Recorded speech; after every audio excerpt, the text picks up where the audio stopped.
Vamos a empezar con una oración.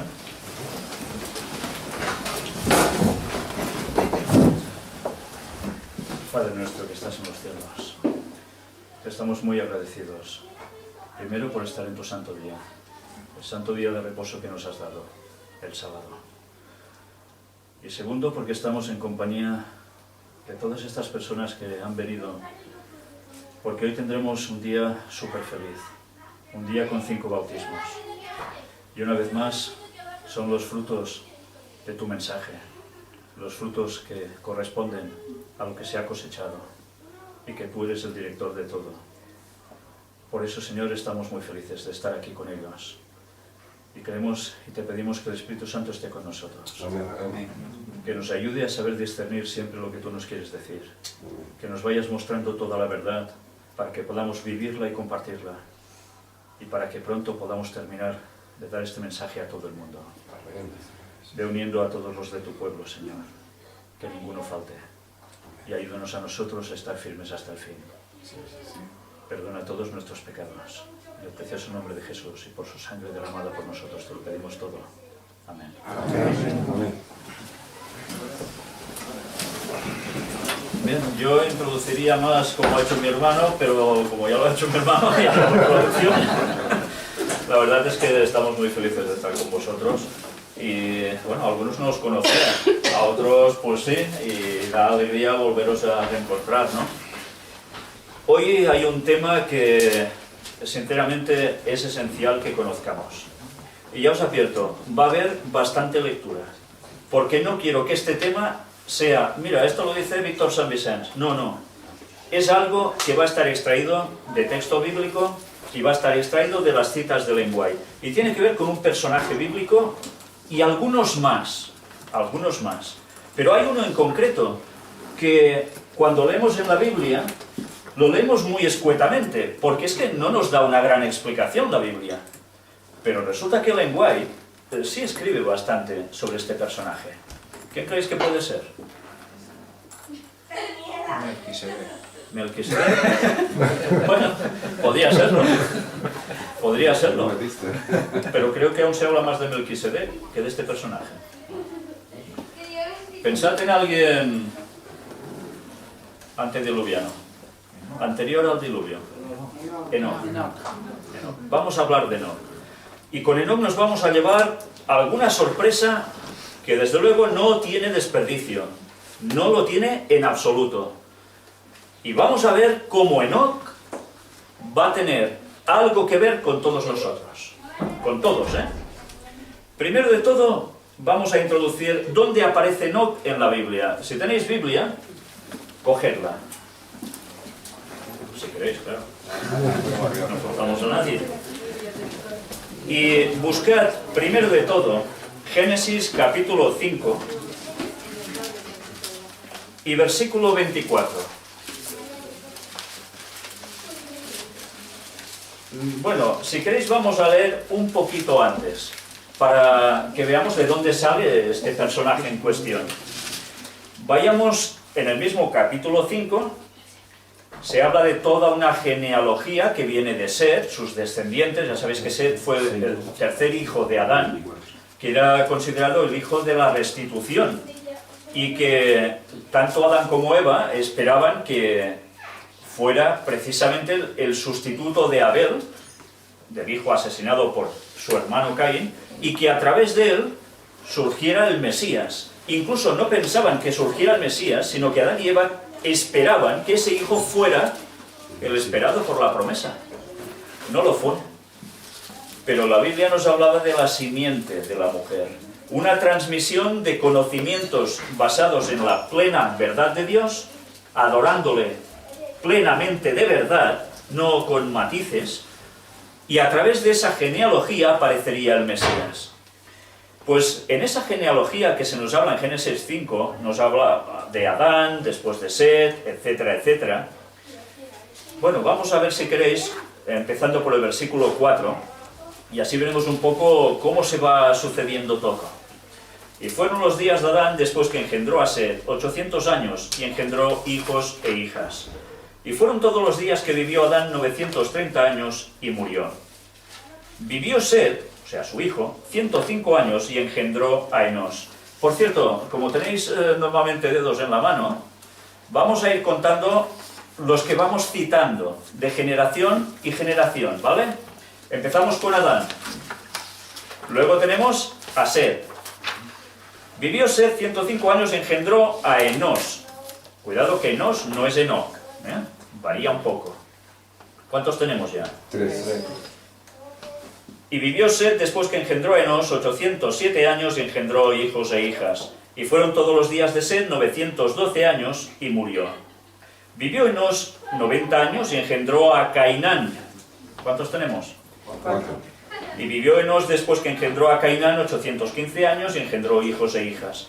Y fueron todos los días de Enós 905 años y murió. Vivió Cainán 70 años y engendró a Mahalaleel. ¿Cuántos? 5.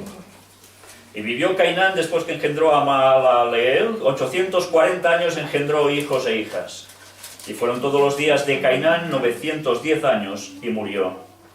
Vivió Mahalaleel 65 años y engendró a Jared. ¿Cuántos? 6. Y vivió Mahalaleel después que engendró a Jared 830 años y engendró hijos e hijas.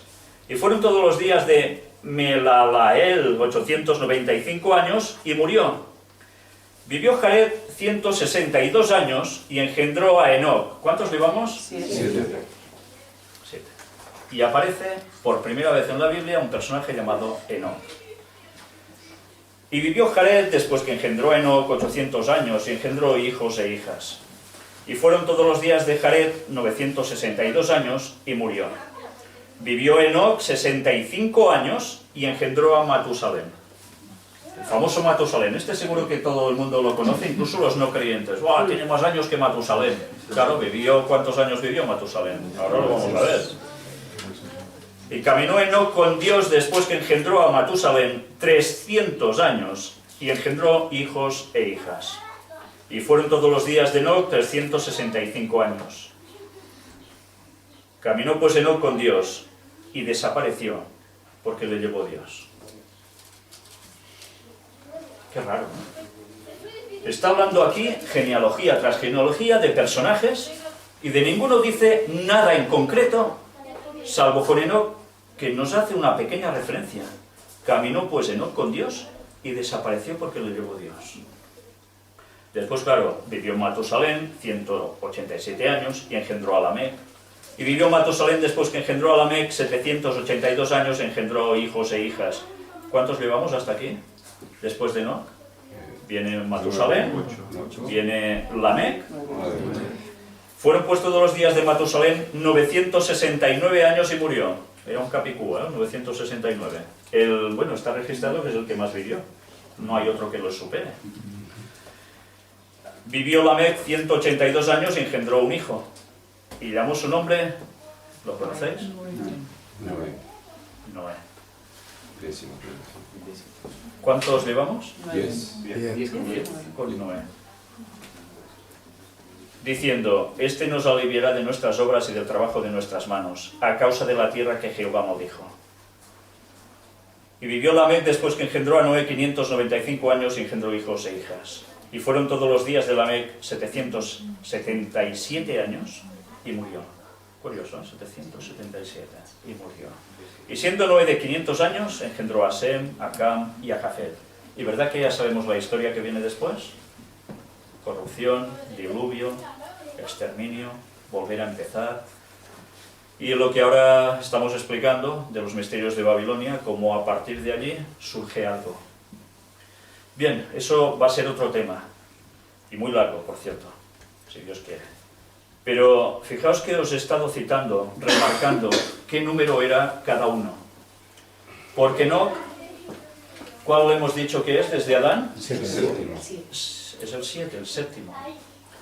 ¿Y el 10 quién es? Noé. Bueno, pues os he leído toda esta genealogía, que a veces cuando empecemos a leer cada año la Biblia, ¿no? Llegamos hasta aquí y decimos, qué paliza, ahora leerme toda la genealogía, esta vaya casi me la salto.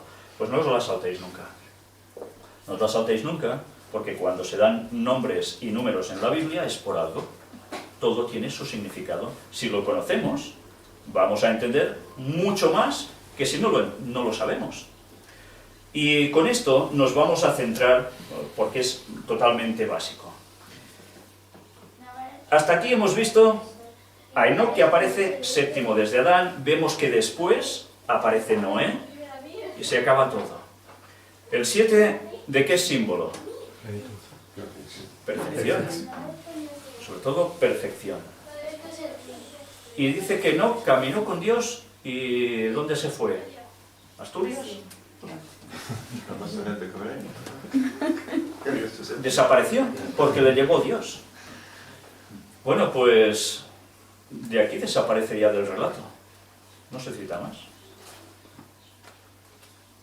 Sorprende que llegue a pasar esto. Y pasa en el 7, con Enoc, que es perfección. Enoc se pudo ir con Dios, ¿por qué? Porque era como perfecto. Si Enoc no era el 7, no se iba con Dios. Si hubiese sido el 6 o 6,5, por decir algo, no se hubiese ido con Dios. Fuese el 9, tampoco. Fue en el 7. Las cosas no pasan porque sí. Dios tiene establecido cálculos precisos desde la eternidad que a nosotros se nos escapa y pone las personas adecuadas en el momento oportuno. Y llega el 10, que es Noé. Y el 10, que es esa plenitud, ese completo. Y como está completo un ciclo, ¿qué sucede? Pues que se acaba y empieza otro ciclo. ¿Y qué sucedió con Noé? ¿Se acaba el ciclo de qué? Del mundo. El mundo se pudrió, literalmente se pudrió. Se estaban haciendo cosas que no tocaban para nada, que no era voluntad divina. Y Dios dice, hasta aquí habéis llegado. Se cierra el círculo con el diluvio. Y después que vuelve a surgir otro nuevo periodo, post-diluvio. Y fijaos, es en el 10. No pasa en el 13 ni en el 24, no, justo ahí. 3 generaciones después. 3 generaciones después. El 3, fijaos que ha aparecido también con algo referente al propio Enoc. Tiene un hijo que, no sé si os habéis dado cuenta, ¿a qué edad tiene Enoc a su hijo, a Matusalén? 65 años. 65 años. ¿Y sabéis cuál es el significado del número 65 bíblicamente? No es solo un número en concreto, se tiene que desglosar por cifras individuales. 6 más 5 y da 11. Y el 11 es aprobado por ley divina. Por tanto, por ley divina, le es dado un hijo y le llama Matusalén. Justo cuando él tiene 65 años. Pero resulta que después de eso, caminó Enoc con Dios después que engendró a Matusalén 300 años. Y engendró hijos e hijas y fueron todos los días de Enoc 365 años. A partir de allí, el 3 va asociado con Enoc. Y ya sabéis lo que hemos hablado tantísimas veces en conferencias, en predicaciones sobre el 3, que tiene que ver precisamente con el retorno de Cristo. No solo con al tercer día resucita Cristo, sino que también era el paralelismo de qué sucedería después en milenios de Cristo. Y es el retorno, en el 3. Bueno, pues todo esto nos debe hacer pensar un poco. Pero ahora os voy a hacer leer otro texto que diréis, ¿y esto a cuenta de qué viene? Vamos a retroceder un capítulo, Génesis 4.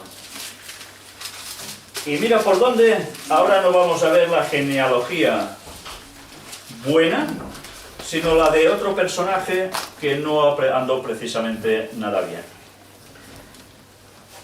Génesis 4 del 17 al 26. Y conoció Caín a su mujer, la cual concibió y dio a luz a Enoc. ¿Cómo? ¿Enoc? ¿Hay otro Enoc en la Biblia o es el mismo? No es el mismo. Porque este viene de Caín. Pero se llama Enoc. Y el otro que viene de Set, por genealogía, también se llama Enoc. Y diréis, bueno, como se le quiso poner Pepe. Pues no. Le puso Enoc por algo. Pero nosotros, como de hebreo vamos más bien flojillos, ¿no? No nos enteramos del significado de los nombres. Pero antes de entrar en eso, vamos a seguir leyendo. Y a Enoc le nació Irad, e Irad engendró a Meujael, y Meujael engendró a Metusael, y Metusael engendró a Lamec, y Lamec tomó para sí 2 mujeres. El nombre de la una fue Ada, y el nombre de la otra Zila. Aquí nace la primera persona que al cabo de un tiempo decide tener 2 mujeres. No se había registrado nunca esto. A partir de aquí sale alguien que dice, pues toma, yo polígamo. ¿Y qué sucede? Y Ada dio a luz a Jabal, el cual fue padre de los que habitan en tiendas y crían ganados. Fijaos cómo es curioso, porque la evolución no nos va diciendo, y lo que salió de tal lugar, de tal zona, se fue convirtiendo en no sé qué, y de ahí salieron unos artífices para esto y para lo otro. No, la Biblia sí nos lo dice. Nos da nombres, genealogías, para poderlas contabilizar incluso por años, y nos dice de dónde surgieron ciertas especialidades que aún están entre la humanidad. Y por algo nos lo dice, ¿eh? Porque después todo esto va teniendo explicación. Este dice que fue padre de los que habitan en tiendas y crían ganados. Y el nombre de su hermano fue Jubal, el cual fue padre de todos los que tocan arpa y flauta. Curioso. ¿Se dedicaban a esto? Él fue el primero en tocar arpas y flautas. Y Zila también dio a luz a Tubal-Caín, artífice de toda obra de bronce y de hierro.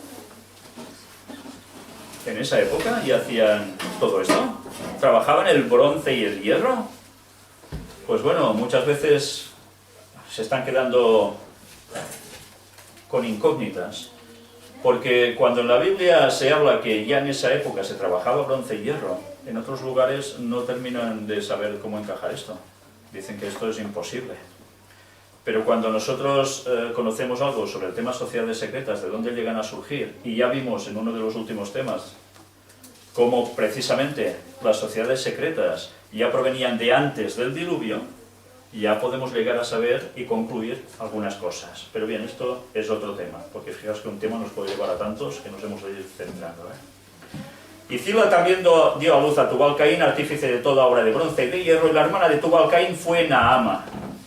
Y dijo Lamec a sus mujeres, Ada y Zila, oíd mi voz, mujeres de Lamec, escuchad mi dicho, que un varón mataré por mi herida y un joven por mi golpe. Si 7 veces será vengado Caín, Lamec en verdad 70 veces 7 lo será. Bueno, era el primer, ¿cómo le diríamos a este personaje? Chulo, ¿no? De la historia, que aparece registrado aquí. Si al otro tal, y era mi antecesor, pues yo, bueno, mucho más que este. Pero utiliza también el 7, ¿os estáis dando cuenta? Para hacer referencia a algo. ¿Por qué? Porque también ellos, los impíos, conocían el significado de los números. No era porque sí. Y de todo esto va surgiendo algo que termina siendo un conocimiento que va a tener pueblo de Dios, pero que también van a tener otros que terminan siendo sociedades secretas. Pero sigamos. Y conoció de nuevo Adán a su mujer, la cual dio a luz un hijo y llamó su nombre Set. Porque Dios, dijo ella, me ha sustituido otro hijo en lugar de Abel, a quien mató Caín. Y a Set también le nació un hijo y llamó su nombre Enos. Entonces los hombres comenzaron a invocar el nombre de Jehová. Entonces empezaron a invocar el nombre de Jehová. Pues esto quiere decir que ya había estos que estaban invocando el nombre de Jehová, pero había los otros que ya estaban yendo por otros derroteros. Todo esto nos va a servir para algo, porque hemos visto que hay un Enoc bueno y un Enoc todo lo contrario. Está en un linaje que de bueno nada. Ya veremos después el porqué. Pero antes de esto, vamos a introducir otro texto. Vamos a Segunda de Reyes, capítulo 2, versículo 11. Luego veremos qué unión hay entre unos y otros. Ahora estamos cogiendo piezas del puzzle. O sea, que no perdáis la atención, porque deberéis estar a captar, Segunda de Reyes 2.11. Han pasado años, muchos años, ya postdiluvio. Y aconteció que yendo ellos y hablando, he aquí un carro de fuego con caballos de fuego apartó los dos, y Elías subió al cielo en un torbellino. Enoc caminó con Dios y desaparece. Elías, pasan años, aparece en la historia, y va un carro de fuego como un torbellino y se lo lleva al cielo. ¿No hay un paralelismo aquí entre uno y otro? Lo hay. Pero ahora iremos viendo aún más.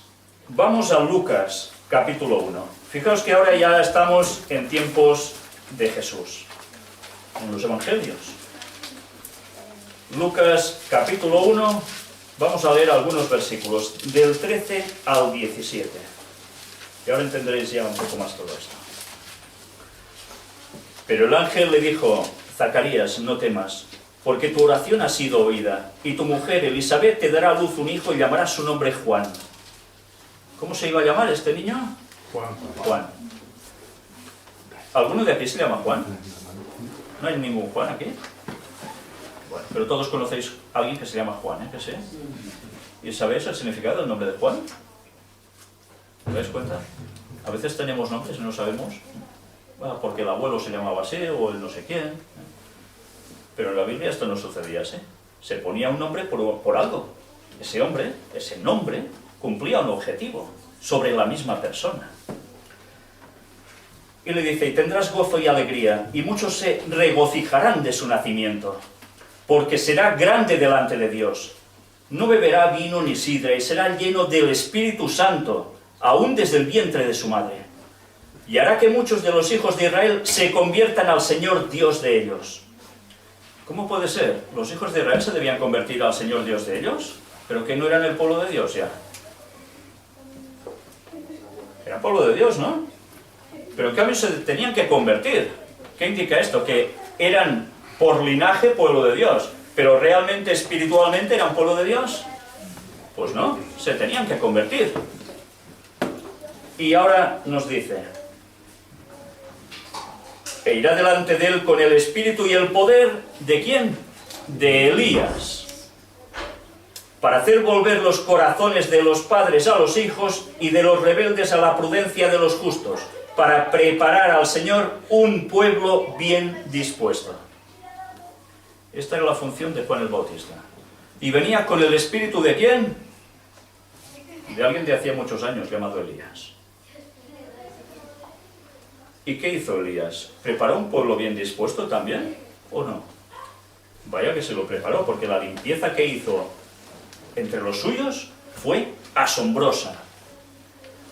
¿Y Juan el Bautista qué preparó? Preparó un pueblo. ¿Para quién? Para el Señor. ¿Y cómo lo preparó? ¿Quién iba a aparecer? Su primo, Jesús. Él preparó el terreno para que apareciera su primo, Jesús, y todo ese pueblo ya estaba preparado para el Señor. Esta era su función. Bueno, ya vemos que hay una relación entre Juan Bautista y Elías, evidentemente. Por eso se le conoce como el segundo Elías. No quiere decir que sea una reencarnación de Elías, no malinterpretemos, porque viene con ese mismo espíritu que Dios otorga, como otorgó a Elías. ¿Pero qué tiene que ver esto con Enoc? Bueno, hemos visto que Enoc y Elías también tienen una relación. Los dos ascienden, desaparecen. Bien, pues ahora nos vamos a centrar un poco en todo esto, porque va a ser esencial que conozcamos un poco el tema de los nombres. Antes os decía, hay dos Enocs. ¿Y por qué los dos se llamaron Enoc? ¿Qué quiere decir Enoc? ¿Os lo habéis planteado alguna vez? ¿Sí? Enseñando justicia. Pues mirad, vamos a ir directamente a las palabras en hebreo, porque nos darán unas vislumbres que desde luego no pueden dejarnos para nada indiferentes. Enoc en hebreo se escribe con K, J, este es el inicio, KJ, Anok, o sea, Hanok. ¿Vale? Y ya sabéis que si cogéis, por ejemplo, la concordancia Strong, donde aparecen las palabras en hebreo y puedes ir a buscar sus orígenes, su significado, etc., hay toda una relación de palabras que empiezan, precisamente en este caso, con KJ, y todas nos llevan a una línea de pensamiento. Y eso sucede con, bueno, prácticamente todo el idioma hebreo, ya lo hemos mostrado muchas veces en conferencia. Y esto no sucede en nuestros idiomas, pero en hebreo sí. Y resulta que su nombre significa iniciado. ¿Quiénes son los iniciados? Ahora, ¿a quién se le dice es un iniciado? Antes hemos hablado de sociedades secretas, ¿eh? En la masonería. En las sociedades secretas, en la masonería y demás, los iniciados son alguien que conoce los misterios que se le transmiten. Estos son iniciados. Y claro, decimos, no, de la parte de Caín, pues resulta que, claro, estaban iniciados en algo que no era nada positivo. De ahí surgen las sociedades secretas. No vienen de pos del diluvio. Pos del diluvio alguien lo ha transmitido que ya estaba en el arca. No se inventó nada alguien de allí. Pero ¿y cómo se le puso este nombre a un siervo de Dios? ¿Era un iniciado? ¿Quién habla de misterios también en la Biblia y es de parte cristiana? ¿Lo recordáis? El señor Pablo, el apóstol Pablo, habla de iniciarse, también de iniciados. ¿Y por qué? Porque habla de los misterios. Pero fijaos qué diferencia, iniciados en los misterios de Dios o en los misterios de Satanás. Esa es la gran diferencia. El nombre de Enoc podía equipararse a lo mismo, pero con una gran diferencia de sentidos al final. Para bien o para mal. Pero, ¿sabéis? Hay algo que tiene que ver un poco con lo que acababas de decir tú. Si vamos buscando esa KJ en distintas palabras que vienen seguidas, nos llevan a referencia de lo que tiene que ver con ese iniciado. Si vamos viendo referencias, bueno, yo os muestro algunas que he sacado después. Nos dice, patriarca antediluviano, iniciado, favorecido. Es favorecido. Puede ser favorecido por Dios o por el enemigo. Ese no, que es igual. Pero aún vamos a ver algo más. Hay otro nombre que tiene que ver con la misma raíz y que nosotros, en nuestro idioma, no nos enteramos. Y resulta que Juan Bautista, el nombre de Juan también, claro, se escribe el Nuevo Testamento en griego, muy bien, pero el nombre tiene origen hebreo. Y si vas al hebreo, era Yehohanán. Y resulta que cuando vas viendo las terminaciones, te lleva también a KJ, a lo mismo.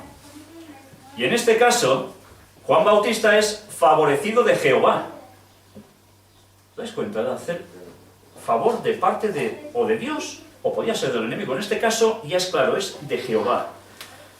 Y está como nombre compuesto, Jehová, que es existente o eterno, y Hanán, que es doblar o inclinarse en bondad hacia un inferior. Estaba describiendo el carácter de Juan el Bautista.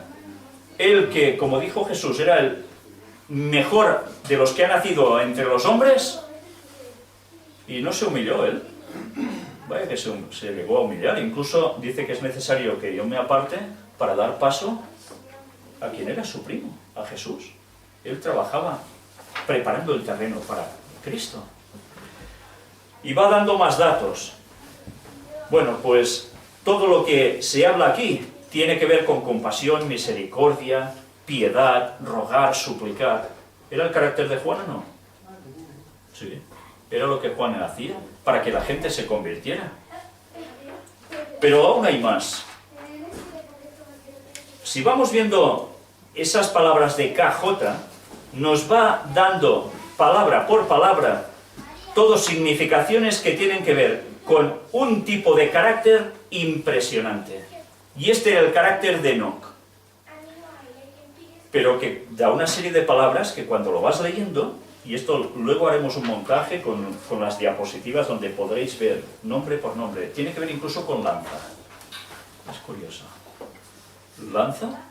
¿Eso es positivo, una lanza? En el caso de Jesús era una cosa muy negativa, aparentemente, ¿no? No es una lanza que traspasa el costado de Jesús. Eso es nefasto, sí. Pero si es que eso no sucede, aquí nadie se salva. Porque su sangre y el agua es lo que brota de allí. Y eso como símbolo también de perfección con Enoc. Hay más, Hay más palabras que son realmente para leer. Lo vamos a ver en su momento cuando podamos mostrar esto, porque no quiero ahora leeros palabra por palabra, pero son una serie de nombres y palabras que realmente nos llevan a quedarnos alucinados, porque está describiendo el carácter de Enoc de un modo impresionante. Pero, ¿sabéis que Elías también tiene un significado? Yah es él, o Yahvé es Dios. Fijaos cómo toda la serie de nombres nos están llevando ¿a qué? A lo mejor de lo mejor. A entregarse directamente a Dios, a ser iniciado por Él, a crecer en todos los aspectos, a la perfección, y a trabajar para el Señor. Pues ahora no quiero que sean mis palabras, porque yo sé que por desgracia hay escritos que no estaban traducidos al español sobre Enoc, escritos por Ellen White. Pero, bueno, ha habido un señor que se ha dedicado a traducir, a veces automáticamente, pero aún se puede entender, escritos que tiene Ellen White que solo estaban en inglés y que ahora podemos tenerlo a nuestra mano. Y nos va a dar una vislumbre de Enoc que tiene que ver con Juan Bautista, con Elías, pero atención, porque nos vamos a llevar unas sorpresas tremendas, porque va a ir mucho más allá de esto. Primero de todo, os hago un título: 120 años y llegaría a su fin. ¿Qué es esto? ¿Suena de algo? 120 años y llegaría a su fin. El diluvio, ¿no? Mirad qué escribe sobre esto.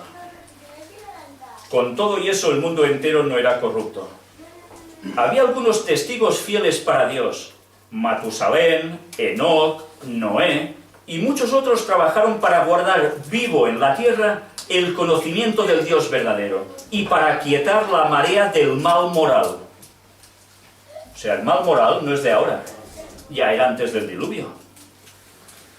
Y fijaos por dónde nos está poniendo en ese momento antediluviano. Y nos habla ya de esta serie de personajes que trabajaron para dar el conocimiento del Dios verdadero. ¿Esto qué quiere decir? Que si trabajaban para dar el conocimiento del Dios verdadero es que había otro conocimiento que no era del Dios verdadero. Otros iniciados, ¿entendéis? Dios declaró que su espíritu no iba a contender por siempre con los hombres culpables, pero que su prueba condicional iba a durar 120 años. Fijaos que aquí no dice que la gente viviría 120 años y se moriría. Hay personas que interpretan esto, sobre todo incluso dentro del mundo evangélico, que las personas llegarían a un punto de tener 120 años y morirse. De aquí no se pasaría. La Biblia en ese texto no hacía referencia a esto, sino que Dios le dice a Noé: van a haber 120 años y se acabó. Y viene el diluvio. Esta es la auténtica aplicación. Era condicional. Sí, claro, era condicional. Sí. ¿Y sucedió o no sucedió? Claro que sucedió. Noé sabía o no sabía cuándo iba a venir el fin. Es evidente, si Dios mismo le dice que eran 120 años. Y Noé se lo iba a callar, ¿eh? Noé, que tenía un carácter justo ante Dios, se lo iba a callar para él. Se iba a hacer un arca, les diría: va a venir un diluvio, y se acabó. ¿Les diría eso? No les iría advirtiendo progresivamente: preparaos, que esto se acaba, que es verdad. Quedan 120 años. Ah, no, que eso es nada, son tonterías. O no, eso puede ser aproximado, más o menos. ¿Creéis que Dios va con más o menos? Cuando es un Dios de orden y de perfección matemática. Para creer eso, desde luego, hace falta mucha moral, ¿eh? Y mirad qué nos dice ahora. Dios declaró que su espíritu no iba a contender por siempre con los hombres culpables, pero que su prueba condicional iba a durar 120 años. Si ellos no dejaban de contaminar, condicional, con sus pecados el mundo y sus ricos tesoros, Él los borraría de su creación. Y estos ministros fieles de la justicia dieron el mensaje de alerta. Ah, se lo callaron, y no fue solo Noé, ¿eh? ¿Quiénes cita aquí? Matusalén, Enoc, etc. Todos sus parientes que estaban adorando al auténtico Dios. Dan el mensaje. Los que no adoraban al auténtico Dios, ¿qué mensaje iban a dar?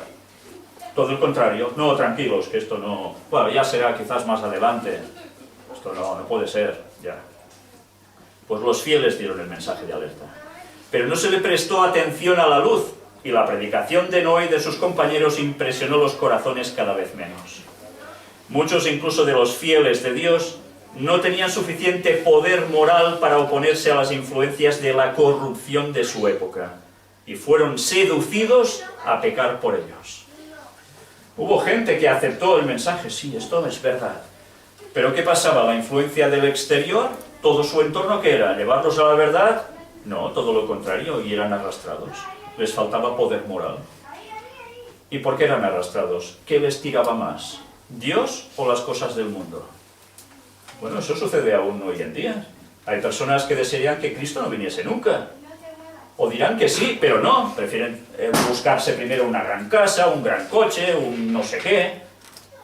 Y así, pues se van autoengañando, pasando años, pero el fin se va acercando. Y eso es ineludible. Y se le dio 120 años. ¿Y qué sucedió? Vino el diluvio.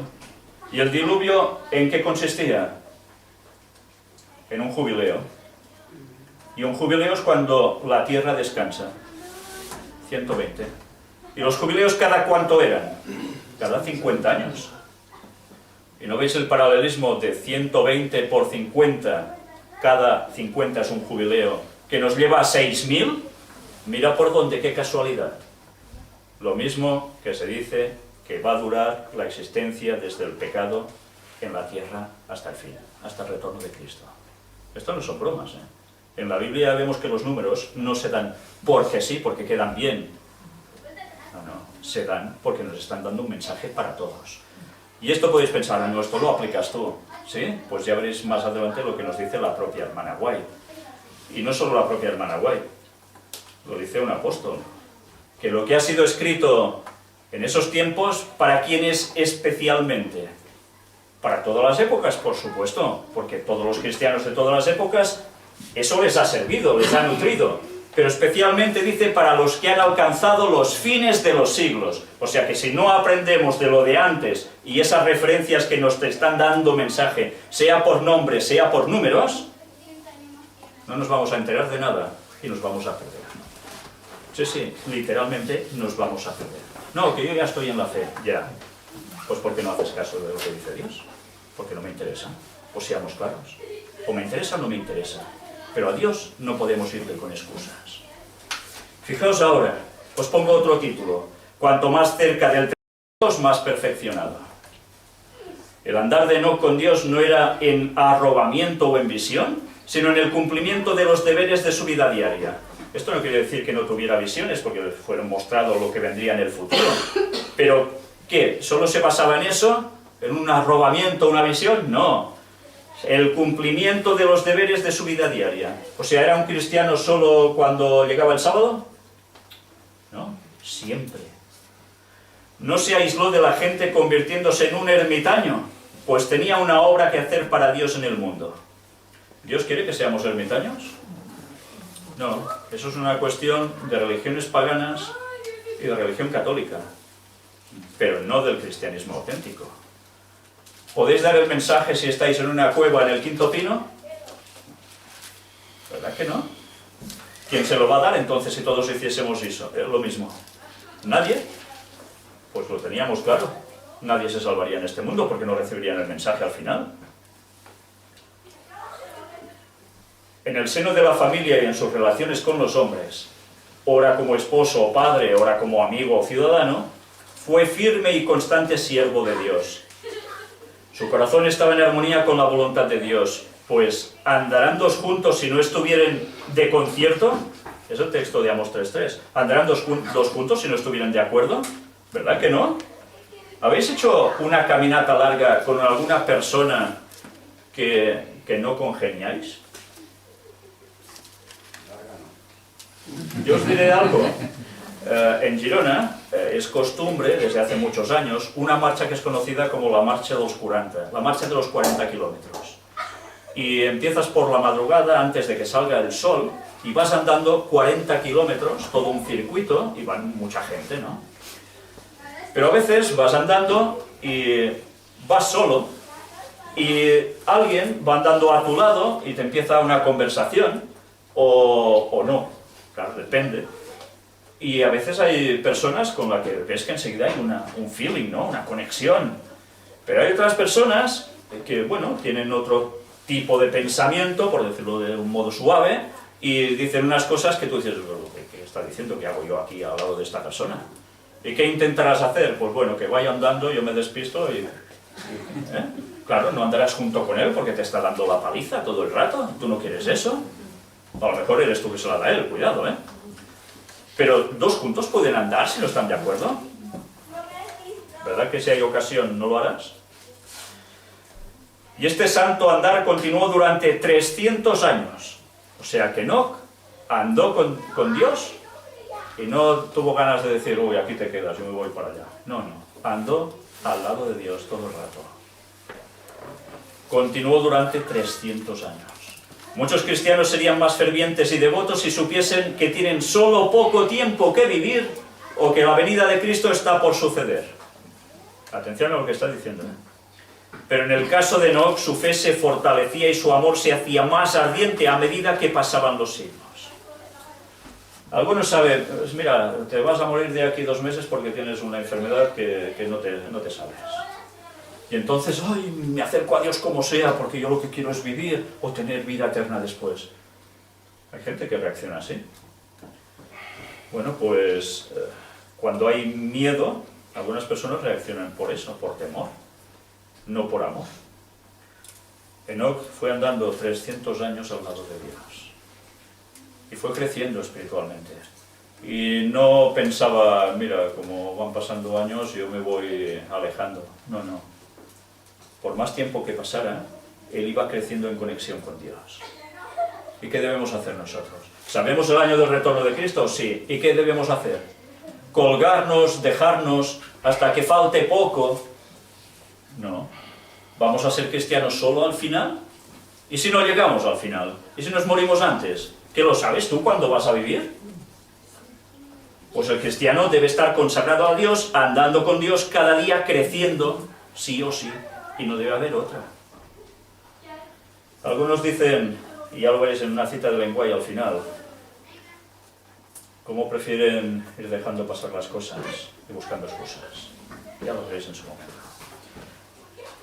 Otro título os pongo, Enoc, séptimo desde Adán, profetizando la segunda venida.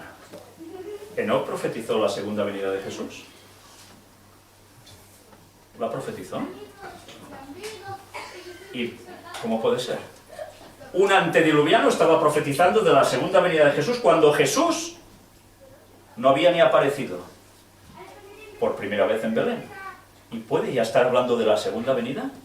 Mira, Enoc séptimo desde Adán, fijaos cómo Ellen White nos lo va recalcando como el texto bíblico, séptimo desde Adán, y nosotros sin querernos enterar. Estuvo profetizando siempre la venida del Señor. Siempre, no solo, mira, he tenido una visión y ahora lo suelto y ya está. No, siempre profetizaba la venida del Señor. ¿Y esto no es una lección para nosotros? No, hablemos solo de esto y hablemos del otro, pero no anunciemos que Jesús va a volver, siempre lo mismo, esto es un alarmismo, esto no toca. No, siempre, porque este es el mensaje del auténtico cristiano. Porque su esperanza es cuando todo va a concluir y por fin el mal se va a acabar. ¿Y no queremos eso? Pues ¿cómo no vamos a anunciar la segunda venida de Jesús? Y más cuando sabemos que el tiempo se acaba. Este gran acontecimiento le había sido revelado en visión. Abel, aunque muerto, está siempre hablando de la sangre de Cristo, que es la única que puede hacer nuestras ofrendas y nuestros dones perfectos. ¿Qué quiere decir esto? ¿Que Abel está muerto pero está en algún lugar y sigue hablando? Su sangre sigue hablando, da testimonio, que es algo distinto, no malinterpretemos los textos. La Biblia ha acumulado y reunido sus tesoros para esta última generación. ¿Qué, me lo he inventado yo? ¿Se lo inventó el apóstol Pablo? No, el White también lo reafirma. Todos los grandes eventos y las solemnes transacciones de la historia del Antiguo Testamento han sido repetidas y se están repitiendo en la Iglesia en estos últimos días. Mira por dónde. Moisés todavía habla enseñando la negación de sí mismo al desear que él mismo fuera borrado del libro de la vida en favor de sus semejantes, a fin de que ellos se salvaran. Moisés sí que podría seguir hablando, ¿eh? Porque Moisés, ¿dónde está? En el cielo. Él podría seguir hablando. Pero una vez más, aquí nos está haciendo referencia a través de los escritos que él mismo hizo, ¿no? David encabeza el acto de intercesión de la Iglesia a favor de la salvación de almas hasta los confines de la tierra. Los profetas todavía testifican de los sufrimientos de Cristo y de la gloria que debía seguir. Allí todas las verdades acumuladas se nos presentan con fuerza para que aprovechemos sus enseñanzas. Estamos bajo la influencia de todas ellas. ¿Qué clase de personas debemos ser nosotros, a quienes ha sido dada toda esta rica luz como herencia? Aplicaos esto a cada uno de vosotros, ¿eh? Al concentrarse toda la influencia del pasado con una luz nueva y acrecentada del presente, a todos los que la siguen se les da un poder intensificado. A todos se les da ese poder intensificado. Su fe aumentará y se pondrá en ejercicio en el tiempo presente, despertando una energía y un fervor intensamente ampliado. Y en base a una dependencia de Dios y de su poder, llenarán el mundo y enviarán la luz del sol de justicia hasta los confines de la tierra. ¿Quién va a dar el mensaje? Pues el pueblo de Dios auténtico. Y van a llevar el mensaje hasta los confines de la tierra. Lo harán todo por eso. Dios ha enriquecido el mundo en estos días finales en proporción al aumento de la impiedad. Si sus hijos solo echaran mano de su don inapreciable y vincularan todo su interés con el Señor, no debe haber ídolos acariciados, y no necesitamos temer lo que vendrá, sino encomendar el cuidado de nuestras almas a Dios como a un Creador fiel. Él guardará lo que se encomiende a su cuidado.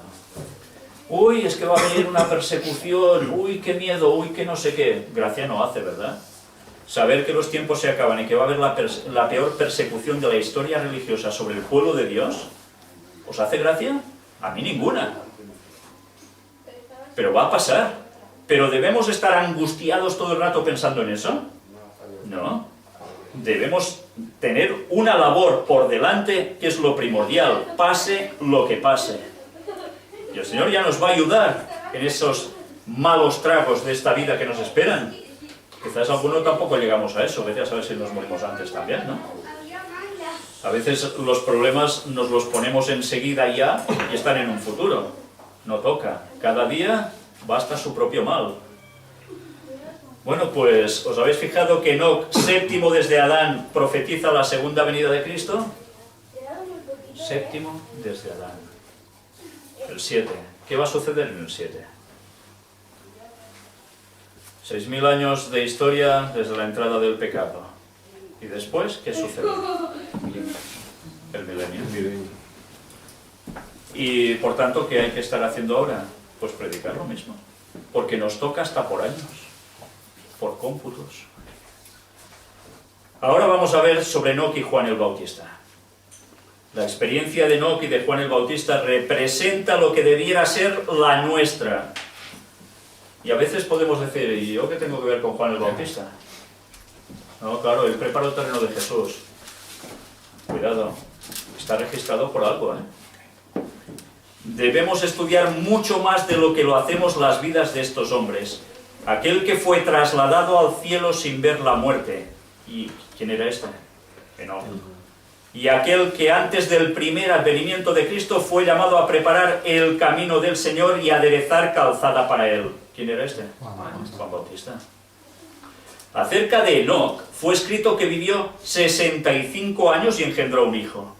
Después de lo cual anduvo con Dios 300 años. Fijaos siempre los números, ¿eh? Durante aquellos primeros años Enoc había amado y temido a Dios y guardado sus mandamientos. Después del nacimiento de su primer hijo, alcanzó una experiencia más elevada. Fue atraído en relación más íntima con Dios. Al notar el amor del niño por su padre, su sencilla confianza en la protección de él, al sentir la profunda y anhelante ternura de su corazón hacia aquel hijo primogénito, aprendió una preciosa lección del prodigioso amor de Dios hacia el hombre en el don de su Hijo y la confianza que los hijos de Dios pueden depositar en su Padre Celestial. Os ha sucedido esto de que, bueno, ¿cuántos de aquí sois padres? Muchos, ¿eh? Y cuando habéis tenido un hijo, ¿habéis sentido esta misma experiencia? Como sintió Enoc, que esto le transmitía una correspondencia. Mira al niño cómo quiere que yo esté por él, que lo ame. ¿Y qué provoca eso en ti? Amor, ¿no? Es recíproco. Y Enoc no se quedaba con eso y ya está. Enoc esto lo aplicó a su vida espiritual, la misma relación que él debería tener con el Padre. Y eso es lo que nosotros debemos sentir. A él, tener un hijo, le sirvió para crecer espiritualmente, como nunca. Y será que ya no estaba alto en creencia. El amor infinito, insondable de Dios por Cristo, vino a ser el tema de sus meditaciones día y noche. Porque claro, no solo era él en su relación con Dios, sino que él extraía la lección de algo que le fue mostrado en visión. La relación de Dios Padre con ¿quién? Con Cristo. Y esto le hizo pensar, y era algo que aún estaba en un futuro, y él ya le estaba dando vueltas a eso. ¿Y eso qué hacía? ¿Alejarlo de Dios? Todo lo contrario. Con todo el fervor de su alma trató de revelar aquel amor a la gente entre la cual vivía. El andar de Enoc con Dios no era en éxtasis o visión, sino en todos los deberes de su vida diaria. Una vez más leemos aquí, no se hizo ermitaño ni se separó completamente del mundo, porque tenía en este mundo una obra que hacer para Dios. Y ahora, esto es una lección también, sobre todo para los adventistas, que, el mundo se acaba y hay que salir corriendo ya a tener algo, un huertecito en el campo y no sé qué, y me lo voy a buscar en el pico más elevado y más lejano de todos para que no me encuentren. Ya, ¿y cómo les das el evangelio a la gente? O sea, ¿tú quieres sobrevivir por tu propia cuenta? Si Dios no te protege, tú estarás donde sea e irán a por ti igualmente. No hemos de hacer eso para huir, debemos hacer eso porque verdaderamente lo necesitamos para estar con un carácter más relajado, poder meditar más en la naturaleza, en las obras de Dios, y también cuidarnos también nuestra salud, si podemos cultivar. Pero no podemos hacerlo para tomar la huida antes de cuenta, porque hay que seguir dando un mensaje a la gente. En la familia y en su trato con los hombres, como esposo y padre, como amigo y ciudadano, fue leal y firme siervo de Dios. O sea, ¿era un ejemplo en su familia o no? Y en todas partes, ¿eh? En medio de una vida de labor activa, Enoc mantuvo constantemente su comunión con Dios. Cuanto mayores y más apremiantes eran sus labores, tanto más constantes y fervientes eran sus oraciones. ¿Pasa eso con nosotros? ¿O el trabajo se nos come y ya no tenemos tiempo ni de orar? Cómo marcaba sus pautas, ¿eh? Él seguía excluyéndose de toda sociedad en ciertos periodos. En ciertos periodos se alejaba de toda sociedad. ¿Pero qué hacía?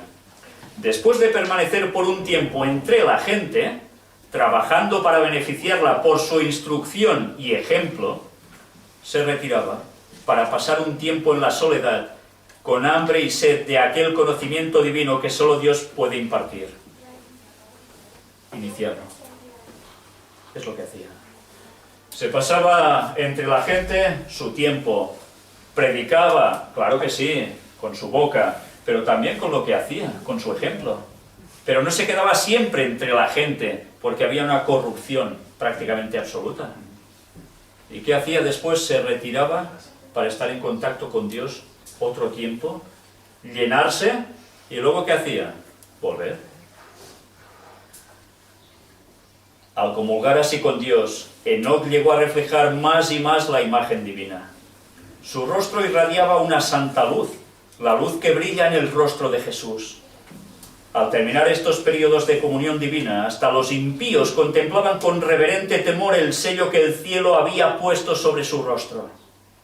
Al serle presentadas las escenas del futuro, Enoc se hizo predicador de la justicia, para dar el mensaje de Dios a todos los que quisieran oír las palabras de amonestación. Él no iba a callar, él iba a darles amonestación. En la tierra donde Caín había tratado de huir de la presencia divina, el profeta de Dios dio a conocer las maravillosas escenas que habían pasado ante su visión. Qué interesante, ¿eh? En el lugar donde Caín estaba o había trabajado para el mal, él estaba allí para trabajar para el bien. He aquí, declaraba, el Señor es venido con sus santos millares a hacer juicio contra todos y a convencer a todos los impíos de entre ellos tocante a todas sus obras de impiedad. En otras palabras, aquí es un lenguaje quizás un poco más arcaico, pero él declara, en la epístola de Santiago se registran las palabras de Enoc. He aquí vino el Señor con sus santas decenas de millares para hacer juicio y justicia en la tierra. ¿Y eso? Él en visión había visto la segunda venida de Jesús. Y él ya daba algo del futuro como un hecho del pasado. ¿Cómo puede ser eso? Pues porque era profeta. Y él lo que ha visto para un futuro ya lo ha vivido como si ya hubiese pasado. Por eso lo describe así. Por eso, si ya él nos dice todo esto, nosotros diremos, no, el Señor no va a venir. Enoc alucinaba pepinos. ¿Vamos a decir eso? Cuando todo nos está llevando precisamente al pronto retorno de Cristo. He aquí declaraba, el Señor es venido. ¿Y quiénes son esos santos millares? Son los ángeles. El cielo se va a quedar vacío porque vendrá ¿quién? A buscarnos. No vendrá nadie desde Marte, ¿eh? No, no. Vendrá el Señor. ¿Quién es? El Cordero, Cristo. Pero en otros textos nos dice que no viene solo. Viene también el que está sentado en el trono. ¿Y quién es? El Padre. Y todos los ángeles del cielo. El cielo se queda vacío para venir a buscarnos. Y esa esperanza que va a suceder en pocos años, que todos sabemos que se va a cumplir sí o sí, porque toda la palabra de Dios vemos su cumplimiento perfecto, aunque haya tantos detractores que quieran buscarse las 1001 para no reconocerlo. Sabiendo que esto viene tan pronto, vamos a estar haciendo el tonto y no nos vamos a entregar de verdad al Señor para dar el mensaje al resto del mundo. Y cuidado, cuando digo el resto del mundo, no estoy hablando solo de la gente que desconoce todo esto, sino incluso dentro de los hermanos adventistas, que creen, como su nombre indica, adventistas, de esperar el advenimiento de Cristo, la segunda venida, pero que no quieren saber cuándo va a ser eso. Pues también a ellos hay que darles ese mensaje. A medida que transcurría año tras año, más y más caudalosa se volvía la corriente de la culpabilidad humana. Más y más sombríos eran los nubarrones del juicio divino que se amontonaban. Sin embargo, Enoc, el testigo de la fe, proseguía su camino, amonestando, intercediendo y enseñando, esforzándose por rechazar el flujo de culpabilidad y detener los rayos de la venganza. ¿Y por qué lo hacía esto? Por amor. Los hombres de aquella generación se burlaban de la locura de aquel que no trataba de allegar oro, plata ni amontonar posesiones en esta tierra. A Enoc esto le importaba un bledo, todas las posesiones materiales. Él lo que le importaba era dar el mensaje como fuera. Y la gente cómo se lo tomaba. Este está loco, en vez de intentar acumular aquí para... No lo concebían. Preferían seguir sus caminos de maldad. Pero el corazón de Enoc estaba puesto en los tesoros eternos. Él había contemplado la ciudad celestial, la Nueva Jerusalén, la que descenderá después del milenio. Había visto al Rey en su gloria en medio de Sión. Cuanto mayor era la iniquidad existente, tanto más ferviente era su anhelo por el hogar de Dios. ¿No os pasa eso a vosotros? Cuando ponéis las noticias... Bueno, yo os digo la verdad, cada semana cuando presento normalmente las noticias de actualidad en la relación con la profecía bíblica, cuando las estoy presentando, por dentro estoy hirviendo, porque veo la maldad que no cesa, va más, es un continuo, se está metiendo por todas partes. Y solo deseo que esto se acabe ya. Pero para que se acabe ya también he de dar el mensaje a todo el mundo, porque una cosa debe ir seguida a la otra. Y sé que Dios lo hará coincidir todo, seguro, en sus tiempos. Pero yo no puedo dormirme he de seguir dando el mensaje. No yo, todos, porque lo que le digo para mí, creo que todos lo sentís cuando ponéis unas noticias por la radio, por la televisión o leéis la prensa. ¿No os indignáis cuando veis tanta maldad? Es que a quien no le hierva la sangre con eso, está muerto. ¿No se pide justicia? ¿El mundo ofrece justicia? ¡Qué poca! Y cuando sabemos que el Señor va a traerla, ¿no lo hemos de anhelar, acaso? Mientras estaba todavía en la tierra, Él moraba por la fe en las regiones de luz. O sea, pisaba en la tierra con sus dos pies. ¿Pero dónde tenía su pensamiento puesto también? En el cielo. Él seguía viviendo aquí, haciendo lo que tocaba. Pero su corazón ya estaba allí. Por tanto, vivía el cielo en la tierra. Bienaventurados los de limpio corazón, porque ellos verán a Dios. Durante 300 años Enoc había estado buscando la pureza de corazón, a fin de estar en armonía con el cielo. Qué interesante. Y a veces nosotros queremos que Dios armonice con nosotros en vez de al revés. Porque hacemos cosas que sabemos que no son la voluntad de Dios. Pero no queremos dejarlas de hacer. Preferimos excusarnos. Y así vamos a ser salvos. Queremos hacer a Dios a nuestra medida y no nosotros a crecer, a perfeccionarnos, a ser como Él. Pues lo tenemos claro. Enoc trabajó para perfeccionarse y pudo ser trasladado al cielo. Durante 3 siglos habla andando con Dios. Enoc. Día tras día había anhelado una unión más íntima. La comunión se había vuelto más y más cercana hasta que Dios lo tomó a sí mismo. Él había estado en los umbrales del mundo eterno. Había mediado tan solo un paso entre él y la tierra de los bienaventurados. Y ahora se abrieron los portales. El andar con Dios tanto tiempo seguido en la tierra continuó y él pasó por las puertas de la santa ciudad.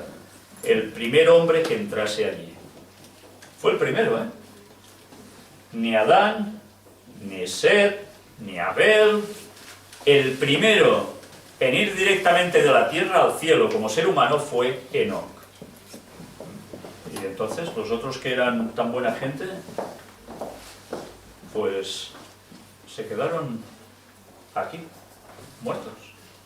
No fueron trasladados al cielo aún. Él fue el primero. ¿Y creéis que esto es un capricho de Dios? ¿O Dios con esto nos quería también decir algo a nosotros? Ya veremos qué nos quiere decir. Por la fe Enoc fue traspuesto para no ver muerte. Antes que fuese traspuesto tuvo testimonio de haber agradado a Dios. Dios nos llama a una comunión tal. Como fue la de Enoc, debe ser la santidad de carácter de aquellos que serán redimidos de entre los hombres en la venida del Señor. Y ahora cuando lees esto dices, ¿cuántos millones de gente habrán así?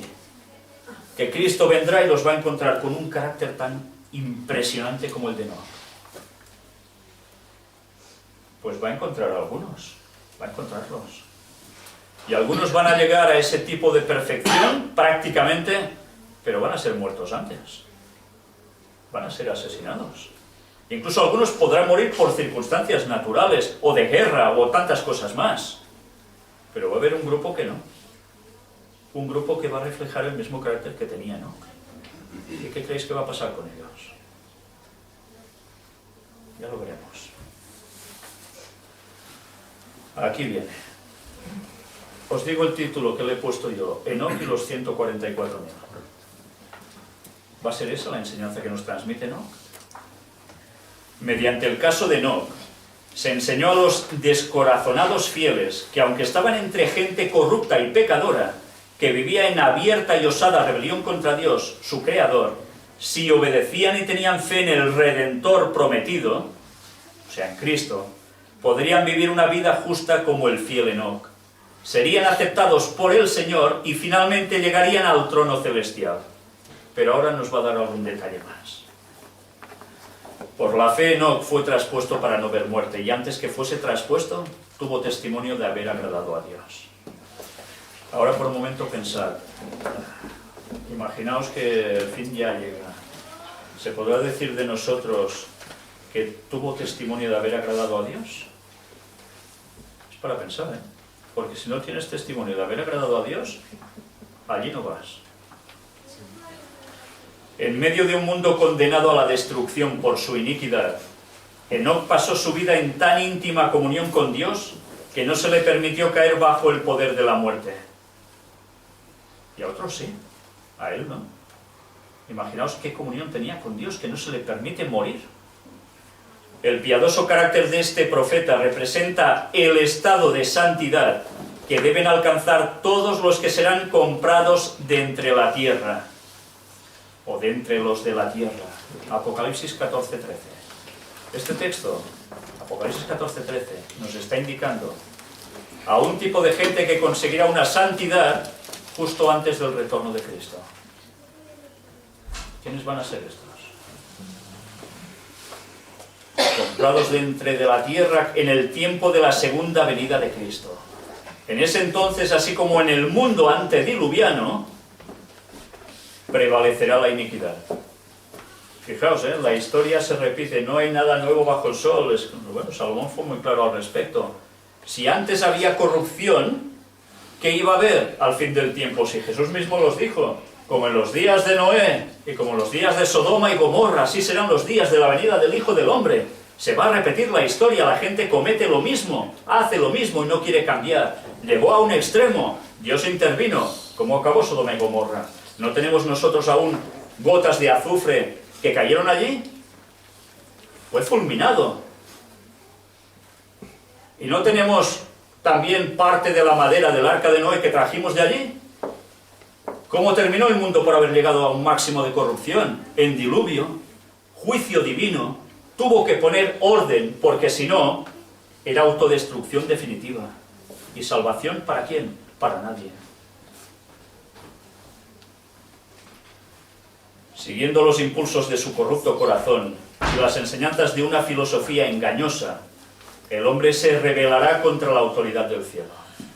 Fijaos que estaba escribiendo en futuro aquí Ellen White, Pero así como Enoc, el pueblo de Dios buscará la pureza de corazón y la conformidad con la voluntad de su Señor, hasta que refleje la imagen de Cristo. Tal como lo hizo Enoc, anunciarán al mundo la segunda venida del Señor. Anunciarán solo, no, Cristo te ama, porque los mensajes deben ser cristocéntricos y significa que tienes que decir todo el rato, Cristo te ama. Pero en ningún momento dices, prepárate que el Señor vuelve y podrás ser salvo, pon tu vida en conformidad a su voluntad, perfecciónate, no te quedes como estás, porque así no podrás ser salvo. ¿Eso no es un amor también cristocéntrico? ¿No da Cristo la vida por todos nosotros? Pues eso lo hemos de decir. Cristo vino a morir por ti, por ti, por ti, por mí, por todos. Pero no todos quieren ser salvos. Y ahora vuelve a buscarnos. Y nos vamos a callar, ¿no? Tal como lo hizo Enoc, anunciarán al mundo la segunda venida del Señor. Y los juicios que merecerá la transgresión. Y mediante su conversación y ejemplos santos, condenarán los pecados de los impíos. Así como Enoc fue trasladado al cielo antes de la destrucción del mundo por el diluvio, así también los justos vivos serán traspuestos de la tierra antes de la destrucción por el fuego. ¿Y la destrucción por el fuego cuándo es? Cuando vuelve Jesús por segunda vez. Ya no va a nacer a Belén, allí en una cunita o en un pesebre. No. Viene como el Señor, Rey de Reyes, como Dios, Creador, Redentor, Dios absoluto. Y con toda su gloria. Y eso va a crear un fuego que lo va a destruir todo. Pero no destruye a todos. Va a destruir todo y a muchos, pero no a todos. Habrá un grupo que se va a escapar de esto. ¿Y por qué se va a escapar de esto? ¿Se estarán ocultando en un búnker bajo suelo y eso no les va a afectar? Ya sabéis que hay mucha gente que se está gastando auténticas fortunas en la actualidad porque están temiendo que va a haber un cataclismo nuclear tremendo. ¿Y creen que van a ser salvos así? Pues eso no les va a salvar precisamente del retorno de Cristo. Dice el apóstol, todos ciertamente no dormiremos, o sea, no moriremos, mas todos seremos transformados en un momento, en un abrir de ojo, a la final trompeta, porque el mismo Señor con aclamación, con voz de arcángel y con trompeta de Dios, descenderá del cielo. Porque será tocada la trompeta y los muertos serán levantados sin corrupción, y nosotros seremos transformados. O sea que los muertos que vayan a ser salvos resucitan entonces en la segunda venida de Jesús, no antes. Pero resulta que hay unos que están vivos, y esos son transformados en un momento, en un abrir de ojos, un guiño. Qué rápido, ¿no? ¿Y qué significa esa transformación? Pues que hay un cambio de materia para poder soportar esa gloria de Dios que como humanos no podríamos, tal como estamos ahora. Los muertos en Cristo resucitarán primero. Luego nosotros, los que vivimos, los que quedamos, juntamente con ellos seremos arrebatados en las nubes a recibir al Señor en el aire, y así estaremos siempre con el Señor. Por tanto, consolaos los unos a los otros con estas palabras. ¿Os habéis dado cuenta cómo viene el Señor en la segunda vez? Es curioso porque ninguna religión prácticamente predica esto. Todo el mundo cree que vendrá un Mesías. Todas las religiones paganas, islam, cristianas, católicos, protestantes, creen que aparecerá, como los propios judíos, un Mesías en la tierra y que estará 1000 años en la tierra poniendo orden y justicia. Pues ¿sabéis quién va a ser el que va a hacer eso? Satanás haciéndose pasar por Jesús poco tiempo antes del retorno de Cristo. Si nosotros no hemos avisado a la gente cuándo vuelve Jesús exactamente y cómo, y predicamos que antes va a venir Satanás haciéndose pasar por Cristo, si decimos que Jesús va a venir antes o mucho antes, les estamos preparando el terreno para que caigan en el engaño de Satanás, que aparecerá por aquí como Pedro por su casa. Y la gente quedará embelesada, hipnotizada por lo que hará. Y van a creer que es el mismo Jesús. Y los que pensaban como nosotros van a quedar hipnotizados, realmente, creyendo que, mira, estaba equivocado, es que es Jesús, hace milagros, hace descender fuego del cielo a la tierra, todo. Mira su cara, qué bondad transmite. ¿Cómo no van a quedar engañados? Mirad si es importante saber cuándo viene y cómo viene. Porque el Cristo, cuando vuelva, no va a tocar su pie en tierra. Estará arriba y seremos arrebatados, nos hará ascender hasta la plataforma con la que venga y se nos va a llevar. Cuando venga Satanás andará entre la gente. Por eso Jesús dijo, si os dicen está aquí o está allá, no vayáis. Porque si vais o lo veis, aunque sea por televisión o cualquier cosa, ya estás. Ya estás. Jesús dice, no vayáis, no lo veáis, porque sabe que nos va a tumbar, nos va a cautivar. ¿Cuántas veces oís algo así en las iglesias? ¿Verdad que nadie está predicando que Satanás se está preparando su venida? Satanás sabe cuándo Jesús va a volver, lo conoce mejor que nosotros muchos más años. Porque vamos a presentar, si Dios quiere, un tema donde vamos a demostrar cómo realmente lo sabe. No solo porque lo dice el texto, sabiendo que le queda poco tiempo, sino porque han quedado pruebas que podemos mostrar para reconocer cómo Él ya ha anunciado su propia venida. Y la gente va a quedar engañada de lleno. Y por eso cuando ahora oyes pastores renombrados diciendo que no, que Jesús va a venir mucho antes, le están preparando el terreno para que la gente crea al falso Mesías, porque no les están advirtiendo de esto ni cuándo será. ¿Sabéis? Hay personas también que dicen, no, pero si la Biblia lo pone, Él tocará con su pie en el monte de los olivos y entonces ya mandará durante 1000 años.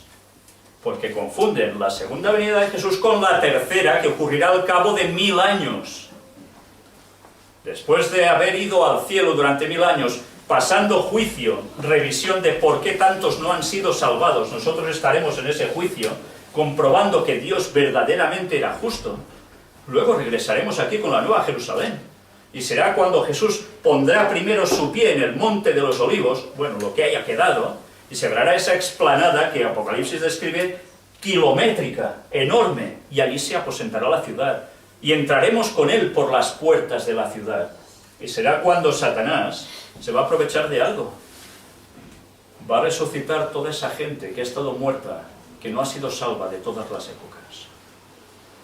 Y Satanás les dirá, cuando se vea otra vez con posibilidades de engañar a la gente, porque cuando Cristo ha vuelto por segunda vez, Satanás no ha muerto, ni sus ángeles caídos, los demonios. Ellos seguirán vivos. Verá ocasión para poder decir, esta es la mía. Y querrá terminar con el pueblo de Dios y con el trono del Señor, para mandar Él, que es lo que siempre ha pretendido, a equipararse a ser Dios. Y dirá, yo os he resucitado, vayamos contra ellos. Y el lenguaje describe como incluso vendrán batallones por todo el mundo con generales que jamás han perdido una batalla, que no habrán sido salvos, y harán incluso armamento. Y esto lo describe el lenguaje en el conflicto de los... ¿Cuánto van a tardar en hacer esto? No lo sé, pero evidentemente no lo hacen en un día. Irán batallones hasta allí, y cuando decidan atacar, es cuando el Señor mostrará en visión panorámica todo el proceso, desde la rebelión de Lucifer, la entrada del pecado, la muerte de Cristo por nosotros, todo. Y toda la gente se va a ver reflejada allí. Y nadie tendrá excusa. ¿Y qué va a hacer? Como dice el texto bíblico, toda rodilla se va a doblar ante el Señor. Todos van a reconocer quién es Dios. Y ya no van a atacar. ¿Y sabéis por qué no van a atacar? Porque Dios hará descender fuego y azufre como en Sodoma. Pero de un modo tremendo, que no va a dejar nada, absolutamente nada sobre la superficie de la tierra. Van a reconocer que Dios es justo. Y algunos pueden pensar, ¿y por qué los fulmina? Porque lo reconocerán, pero su corazón no habrá cambiado, ni querrá cambiar. Porque si hubiesen querido cambiar ya lo hubiesen hecho. Y allí el Espíritu Santo ya no trabajará en ningún corazón. Y así van a ser muertos. ¿Queremos ser de los que van a ser salvos o de los que se van a perder? Creo que la decisión es obvia, ¿no? Pero para ser salvos debemos estar buscando el carácter como lo tuvo Enoc. Y aún hay más. Enoc, que se apartó del mundo y dedicó mucho tiempo a la oración y a la comunión con Dios, representa a los fieles de los últimos días que se apartarán del mundo. La injusticia prevalecerá en proporción terrible sobre la tierra. Los hombres se entregarán a toda imaginación de sus corrompidos corazones para llevar a cabo su filosofía engañosa y su rebeldía contra la autoridad del cielo. Autoengañándose, no, si lo que hago es bueno, no pasa nada. Es Dios que está equivocado. O es que se interpreta mal la Biblia. No, Señor. El pueblo de Dios se apartará de las costumbres injustas de los que lo rodean y buscará la pureza de pensamiento y santa conformidad con la voluntad divina, hasta que su excelsa imagen se refleje en él. Como Enoc, se estarán preparando para la traslación al cielo. ¿Nos estamos preparando para eso? Cristo vuelve en 2031. ¿Nos estamos preparando para eso? Si nos morimos antes, ¿nos estamos preparando para eso? Mientras se esfuerzan por instruir y amonestar al mundo, no se amoldarán al espíritu las costumbres de los incrédulos, sino que los condenarán mediante su santa manera de vivir y su ejemplo piadoso. No irán a los que están yendo contra la voluntad divina y van a pegar bofetadas y tiros y pedradas a los demás, y contentos que se van a perder. Todo lo contrario, con su ejemplo dirán las cosas como son, harán las cosas que deben hacer, y los otros tendrán que pensar, y se darán cuenta que un cristiano nada tiene que ver con el resto del mundo. Hay una gran diferencia. ¿No veía a la gente impía la diferencia entre Jesús y el resto de la población? Pues debe ver lo mismo en nosotros. ¿Lo va a ver? La traslación de Enoc poco antes de la destrucción del mundo, por medio del diluvio, representa la traslación de todos los justos que vivirán en la tierra antes de la destrucción de esta por medio del fuego. Los santos serán glorificados en presencia de los que los odiaron por su leal obediencia a los justos mandamientos de Dios. ¿Quiénes son estos? Tienen un número, ¿lo sabéis? Los 144.000. Son las personas que van a quedar vivas teniendo el mismo carácter que Enoc. Por eso serán trasladados al cielo sin ver la muerte. Los 144.000 literales, no simbólicos. Por desgracia, mucha gente ha pensado que eran simbólicos, porque a muchos nos enseñaron eso. Pero hay alguna cita de lenguaje que es rotundamente clara. Y no solo eso, sino que además debemos conocer una vez más los números. 144.000. Hala, pongámonos a sumar numeritos. 1 más 4, 5. Más 4, 9. Más 0, más 0, más 0, da 9. ¿Y 9 qué significa? Juicio. Por tanto, los 144.000 ya estén simbolizando el juicio de Dios. Y ellos van a ser aprobados como salvos, y los otros no. Los 144.000 no es un número al azar puesto por Dios. Es en sí mismo, cada uno de ellos componiendo esos 144.000, la representación gráfica ante todo el mundo que Dios va a hacer justicia y que va a salvar a los suyos. ¿Por qué creéis que se escribió la historia de Enoc? ¿Por qué creéis que se escribe que se fue al cielo sin ver la muerte? Porque es para nosotros, para los que hemos alcanzado los fines de los días, para que nos pongamos a tener el carácter de Enoc y nos demos cuenta que podemos ser y debemos trabajar al menos para eso, si no lo llegamos a ser, porque Dios igual nos pone en la tumba antes, que seamos como el mismo Enoc. Y nos está diciendo, tú puedes ser de los 144.000, tú puedes irte de aquí sin ver la muerte. Van a ser privilegiados. Y sabéis, los 144.000 son los que estarán siempre yendo con Cristo por la eternidad, vaya donde vaya, no solo en este mundo, también por el resto de mundos habitados que hay en el universo. ¿No es un privilegio estar cerca de Jesús? Si alguna vez habéis estado viendo a Jesús, os aseguro que nada, ni nadie os sacará eso de la cabeza nunca, y queréis estar con Él. El título, último, no hay excusa. Cuán egoísta fue la expresión de que viviría una vida diferente si supiera que el Señor vendría en 10 años. Enoc caminó con Dios 300 años. Esta es una lección para nosotros, para que caminemos con Dios cada día, sabiendo que no estamos seguros, a menos que estemos esperando y velando. Esperando y velando, estando atentos. Velando por lo que acontece y velando también por nosotros mismos para no caer. Y esto nos tiene que unir en íntima comunión con Dios. Enoc caminó con Dios 300 años. El 3, una vez más. El tercer milenio. Vamos a caminar con Dios. Como esos 144.000, si quiere que seamos de Dios. Y nos vamos a ir con Él. ¿No tenéis ganas de eso? Amén. Pues esta es la lección de Enoc. Una lección que no debemos olvidar nunca. Y que debe hacernos plantear que esto se acaba y no hay excusa que valga. Ya nos toca ponernos en sintonía con Dios. Ya nos toca avisar a adventistas y no adventistas, a todo el mundo, que Cristo vuelve. Pero debemos ser un ejemplo de verdad. Porque si decimos mucho y hacemos cosas contrarias, vaya ejemplo. Vamos a echar por tierra la verdad por culpa nuestra. Es una gran responsabilidad, pero Dios va a ayudarnos si nos ponemos con Él. Que el Señor nos ayude a trabajar para ser de los 144.000. Y si es su voluntad, lo seremos. Pero pongámonos a ello. Que Dios os bendiga. Amén. Vamos a concluir con la oración.